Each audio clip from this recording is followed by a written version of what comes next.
All right, welcome everyone, and let's get right into tonight's explainer. Go ahead and take your seats because we are embarking on a truly haunting lecture through existential philosophy today. We're going to be analyzing a profound, grimdark Gothic fable. And specifically, we're looking at this fascinating shift from rigid, static tragedy to fluid, unscripted comedy. Basically, we're exploring what it means to truly live without a script. Okay, let's dive into this syllabus for the soul. We're going to trace a dialectic journey starting in the Cathedral of Cardboard, moving on to devouring the static order, examining the artful mistake, witnessing the transformation in the jester's wand, and we'll wrap it all up with the damp page. So, starting us off with Section 1, the Cathedral of Cardboard, which introduces the thesis of static tragedy. Our fable begins right under the shadow of the architect of ash. He is this manifestation of the last man, sitting upon a crumbling throne of cold soot, and he governs a world that is completely paralyzed by absolute, merciless order. The sources define this baseline state as the long tiredness. It's a velvet gloom, a herald of the final dusk, where forward movement basically becomes a hollow trust. Instead of a noble will to power, the world has succumbed to a terminal will to nap. Actually, just imagine the sheer exhaustion of finals week, but as a permanent, existential state. Men no longer build, they merely rot in place, suffocating under this illusion of pure certainty, where your first step is identical to your very last. Now, what's really interesting here is the stark textural contrast between our two main philosophical states. On one side, we have the architect of ash, wrapped in cold soot, drawing exact equations of isolation upon a frozen floor. It represents a totally rigid, unyielding determinism. But contrasting that is the potential of Das Wanderer, who is characterized by messy grace, fluid becoming, and the unscripted soul. Now, the Wanderer begins our story trapped in that static state. He's gripping an iron hammer, totally convinced his merciless intellect has forged this impenetrable fortress of pure reason. But as we'll see, that fortress is incredibly fragile. Enter the first of the spirit siblings, the wit. The Wanderer stands firm, raising his iron hammer and declaring, "Behold my fortress of pure reason." But the wit steps right into this Gothic dusk to unmask the illusion. "You have built a cathedral of cardboard to house a ghost," the wit laughs, with cynical echoes ringing out like falling idols. "You speak of silence as stone, yet your hands are the trembling hands of a tired slave." And with just a sharp tap, the diamond-hard armor of pure reason begins to collapse into a heap of delightful absurdity, revealing literally nothing but papier-mâché beneath the iron. Moving to Section 2, devouring the static order. This is the antithesis of chaotic intervention. Okay, so to prevent the world from calcifying completely under this impossible static tension, life produces essential pressure valves, which are our spirit siblings, and each one dismantles the illusion of certainty in their own unique way. We just met the wit, who acts as a distorting mirror, revealing the trembling papier-mâché right behind the mask of authority. Then we have the hunger, possessing a void belly that literally swallows the gray blueprints of stagnation. And finally, there's the small, whose mechanism is a gentle, chaotic nudge that completely rewrites tragedy into spontaneous joy. Let's look a little closer at the hunger's destructive yet absolutely vital intervention.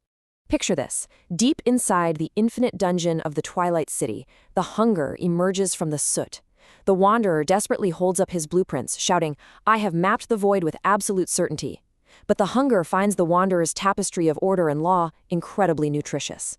"Your threads of order are but a feast for my absence," the beast growls. It doesn't argue with the despair of the long tiredness, no, it simply inhales the maps and all the expectations of a scripted, predictable climax. How did this happen? That is the cacophony that echoes as the walls of the infinite dungeon literally liquefy. The Wanderer's precise equations of isolation melt into this wet black slurry. The tragedy of forced order is totally devoured. And class, the absolutely crucial point here is that this chaos isn't just destruction, it's a necessary clearing of the board. The static order had to be devoured so that genuine, unscripted movement could actually begin again.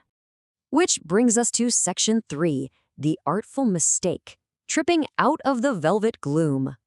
So the wanderer is walking the frostbitten crags with this rigid gait, terrified that a single unscripted word might shatter his internal landscape. He's clinging to his waxless lantern against the gloom, and this is exactly where the Small, our third spirit sibling, steps in to provide the perfect chaotic antidote to the will to nap.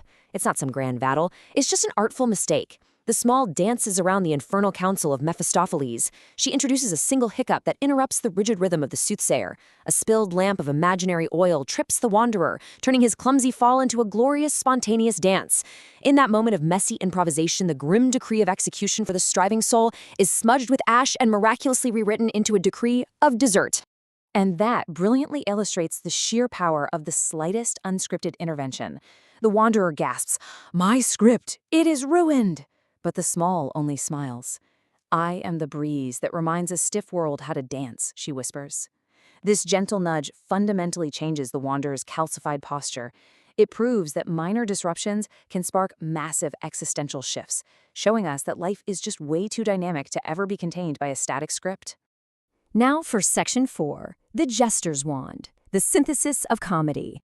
Here is where we witness this absolutely stunning reverse metamorphosis. The wanderer is standing firmly amidst the ruins of Valhalla, white-knuckling the heavy iron hammer of genealogy.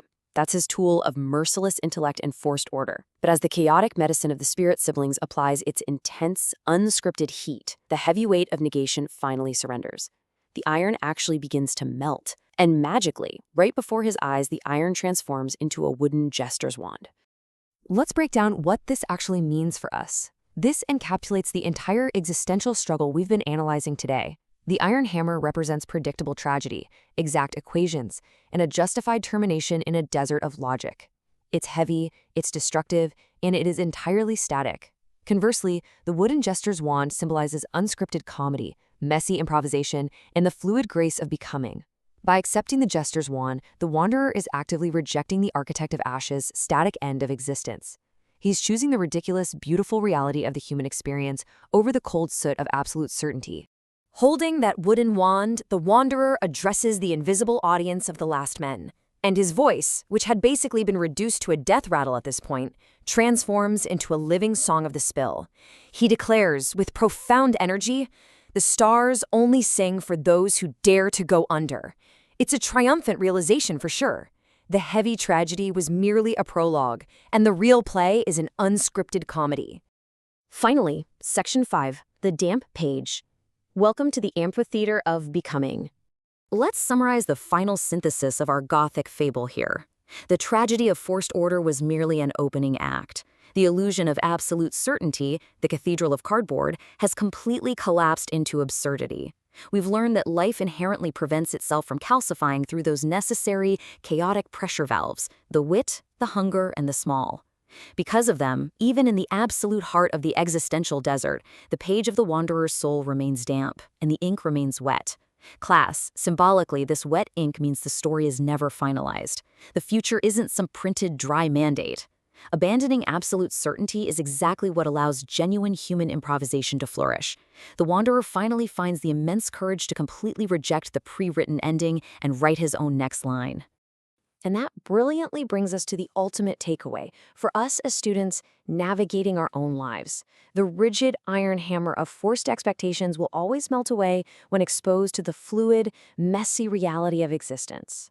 The script is destroyed, the illusion of certainty is gone, and the ink is still incredibly wet. So I'm going to leave you with this final, provocative thought for the semester.